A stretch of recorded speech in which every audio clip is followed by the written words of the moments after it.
정우성 추가 혼외자 폭로 문갑이 충격. 이정재 입 열자 난리난 현재 상황.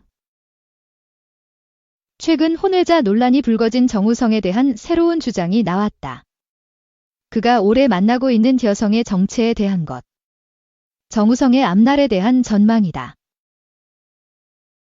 연예부 기자 출신 유튜버 이진호는 지난 3일 회계사 여친 찌라시 실체. 정우성의 진심. 임지연이 환호했던 이유라는 제목으로 동영상 하나를 게재했다. 영상에서 이진호는 배우 정우성의 회계사 여친 찌라시를 조명했다. 모 법무법인 직원으로 추정되는 인물이 지인에게 보낸 메시지 캡처본이 온라인을 뜨겁게 달군 바 있는 것. 당시 내용에 따르면 정우성이 만나는 이는 회계사라고. 정우성이 그의 내연남이라고 해 화제가 됐다. 이에 함께 자리한 오미정 기자는 해당 루머가 사실무근이라고 이야기했다. 사실 변호사 사무실에서 저런 얘기가 나왔다고 하면 정말 큰 문제다. 문 닫아야 한다. 신빙성 있기가 쉽지 않다고 짚은 것. 이진호 역시 시간이 나와 있지 않다며 본격적으로 돌기 시작한 시점은 이미 혼외자가 알려진 이후였다.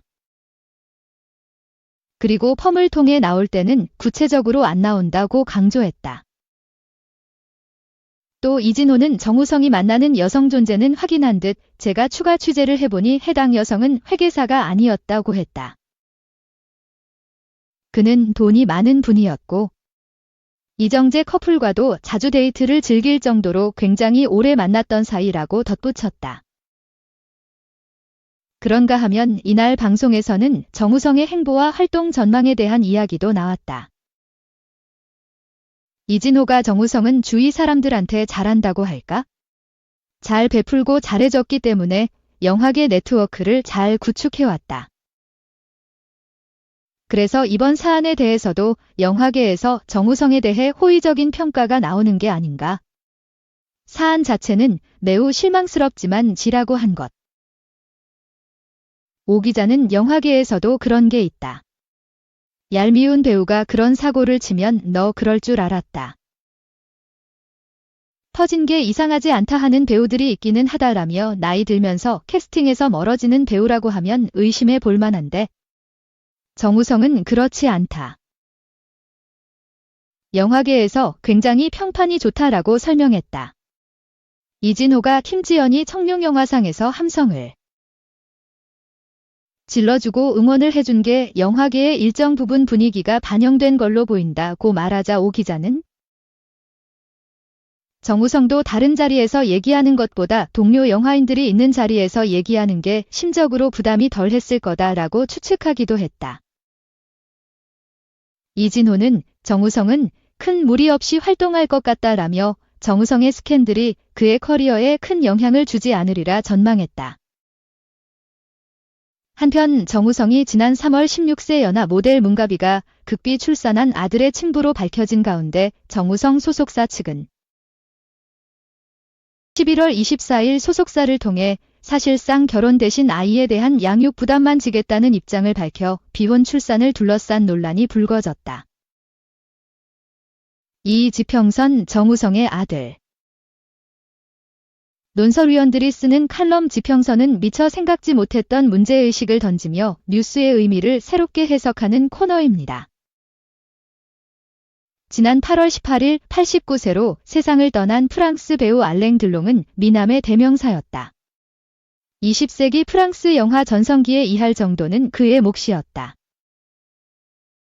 들롱은 독일계 프랑스 배우 로미 슈나이더 1938에서 1982와 프랑스 배우 안느 파릴로 64 등 많은 여성과 연문을 뿌렸다.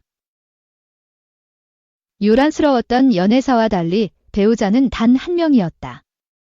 프랑스 배우 나탈리 들롱 1941에서 2021과 5년간 결혼 생활을 했다. 그가 남긴 공식적인 자녀는 이남 일녀다. 평생 들롱 아들임을 주장했으나 자식으로 인정받지 못한 이가 있다. 프랑스 배우 크리스티앙 블로뉴 1962에서 2023 다. 블론유의 어머니는 미국 밴드 더 벨벳 언더그라운드와의 활동으로 유명한 독일 모델 겸 가수 니코 1938에서 1988다. 니코는 들롱과의 짧은 연애로 블론유를 낳았다고 생전에 주장했으나 들롱은 죽을 때까지 받아들이지 않았다. 니코와의 불편한 관계가 이유였던 것으로 추정된다.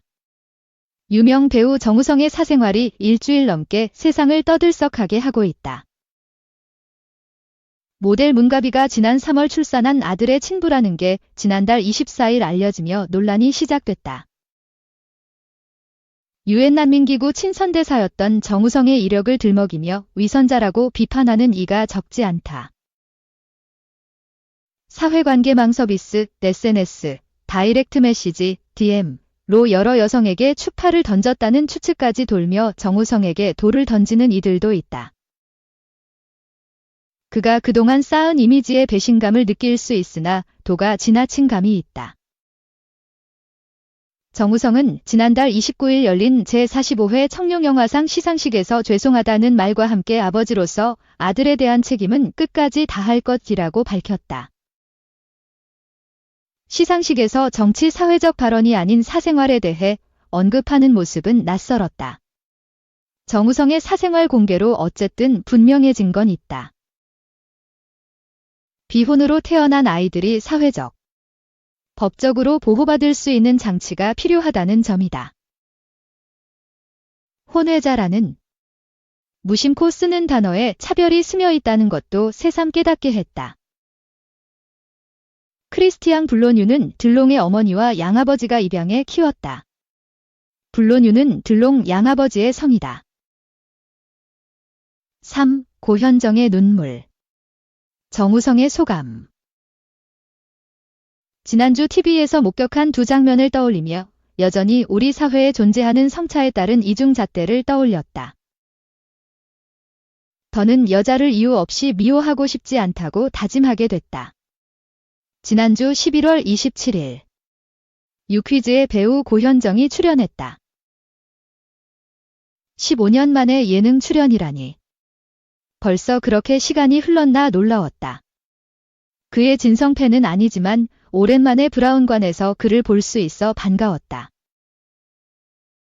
특유의 솔직함으로 상상 못한 이야기를 들려주어서인지 출연 직후 그의 발언과 몇 장면은 꽤 오랜 시간 화제에 올랐다. 루머로 인한 마음고생, 노화에 대한 걱정, 아이들을 그리워하는 엄마의 마음을 솔직하게 터놓았다. 결국 그는 눈물을 터뜨렸고 울먹이며 말했다. 배은망덕하고 싶지 않고 잘하고 싶다. 조금 도와달라. 너무 모질게 보지 않아 주셨으면 좋겠다. 중략, 너무 오해 많이 안 해주셨으면 좋겠다. 그동안 받은 사랑을 돌려주고 싶다며 고백하는 지금의 고현정이 있기까지 수없이 많은 오해 앞에서 슬프고 서운한 마음을 달래고 또 용기를 냈을 것이다. 보이지 않아도 카메라 뒤에 71년생 인간 고현정이 보여서인지 괜히 울컥했다. 미스코리아로 혜성처럼 등장한 그는 드라마를 통해 스타 대열에 오르자마자 재벌가와의 결혼과 이혼으로 긴 공백기를 가지고는 2005년 다시 드라마로 재기에 성공했다. 그럼에도 강한 인상과 말투로 갑질 논란에 휘말리고 타 배우와의 열애설과 루머가 돌면서 자주 그를 볼 수 없었다. 그 뒤로 지나치게 언행을 조심하거나 과하게 눈치를 보는 모습을 보였다.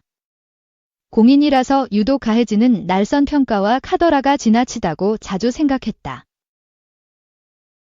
갑자기 그가 데뷔 35년 만인 올해 5월 개인 유튜브 채널과 인스타그램을 시작하며 대중과 좀 더 가까워지고 싶다는 시그널을 보냈다. 용기를 냈다는 진심도 터놓았다. 그제서야 나도 고현정이라는 배우를 한 인간으로 다시 보게 되었고 그를 내심 응원하게 되었다.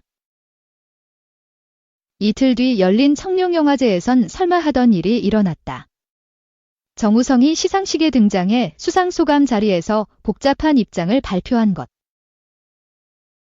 지난 11월 24일에 모델 문가비가 출산했던 아이의 친부가 정우성이라는 사실이 디스패치 보도로 알려지며 혼외작 논란이 된 지 일주일도 채 안 된 날이었다. 그 뒤로 나온 후속 보도가 솔직히 더 큰 충격을 주었다.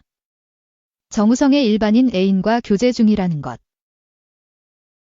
그 애인과는 또 다른 일반인 여성과 촬영한 즉석 사진과 과거 그가 보낸 플러팅 성격의 인스타그램 DM 등이 줄줄이 폭로되었다. 지금까지도 무성한 소문인지 진위는 파악되지 않은 것이 더 많다. 영화으로 최다 관객상을 받은 그는 시상자로 무대에서 제 사적인 일이 영화의 오점으로 남지 않기를 바라는 마음으로 이 자리에 섰다. 모든 질책은 제가 받고 안고 가겠다. 아버지로서 아들에 대한 책임을 끝까지 다할 것이라고 말했다. 누군가는 용기 있다고 응원했고 일부 연예인은 그의 낭독에 박수를 치며 환호했다. 청룡영화제 공식 인스타그램은 청룡의 진심, 정우성의 진심이란 해시태그와 함께 영상을 게재했지만 논란이 되자 게시물을 슬그머니 내렸다. 진이야 어떻든 굳이 수상식에서 사생활에 대한 자신의 입장을 밝혀야 했는지 도무지 이해되지 않는다.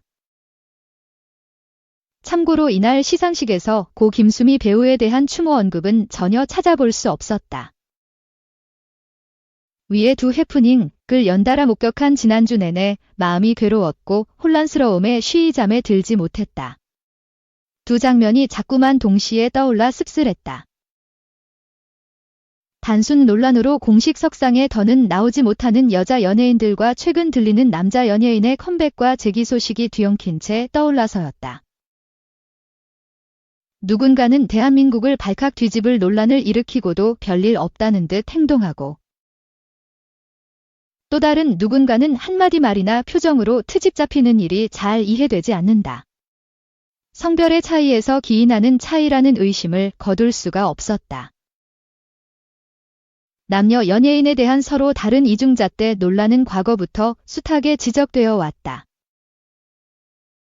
남자 연예인은 음주나 교통사고 뺑소니, 심하면 마약 투여와 성매수로 고개를 숙이지만 여자 연예인들, 특히 나이가 어린 20대 초반의 여자 아이돌은 칼국수를 몰랐다는 발언이나 을 읽었다는 이유만으로 해명하고 누군가의 기분을 언짢게 만든 것을 사과한다. 고현정처럼 고분고분하지 않거나 센 캐릭터는 루머에 휩싸이거나 활동에 제약이 갈까 두려워한다. 혹은 김숙이나 송은이처럼 아예 스스로가 뛰놀 판을 짜버려야 한다. 여전히 타 남자 연예인과 사귄다는 이유로 써 내려간 어느 여자 아이돌의 사과문에서 악의적 헤드라인이 난무한 연예 뉴스에서 우리는 여성에게 들이대는 이중잣대와 그로 인해 내재화하고 학습한 자기검열을 목격한다. 우리는 왜 여자 연예인을 이토록 쉽게 미워하고 유독 높은 기준으로 재단하는가에 대한 의문은 쉬이 풀리지 않는다. 연예계는 사회에 만연한 젠더 고정관념이 드러나는 곳이자 성역할 고정관념과 판타지가 재현되는 곳이라는 어떤 여성학자의 분석만이 이에 답을 해줄 뿐이다. 정우성은 단죄하고 고현정은 잘 봐주자는 식의 말을 하고자 한 건 절대 아니다. 이 논의는 예술가의 사생활과 예술을 떼어놓고 봐야 하는가, 도덕적 기준으로 공인을 판단하는 것이 맞는지에 대한 다른 쟁점이다. 여기서 다루기는 한계가 있다. 그보다 성차별과 여성 혐오를 조장하는 미디어의 행태와 연예인을 바라보는 이중잣대에 대한 의문을 던지고 싶었다. 물론 두 사안을 가지고 구조적 성차별과 여성 혐오를 이야기하는 건 지나친 확대 해석이 아니냐는 비판도 들을 각오는 되어 있다. 그러나 보이지 않는다고 해서 분명히 존재하는 성차별이 없다고 단정하고 싶지는 않다. 이런 지점에서 2017년에 나온 책의 저자이자 대중문화평론가 최지은의 진단은 7년이 지난 지금도 여전히 유효하다.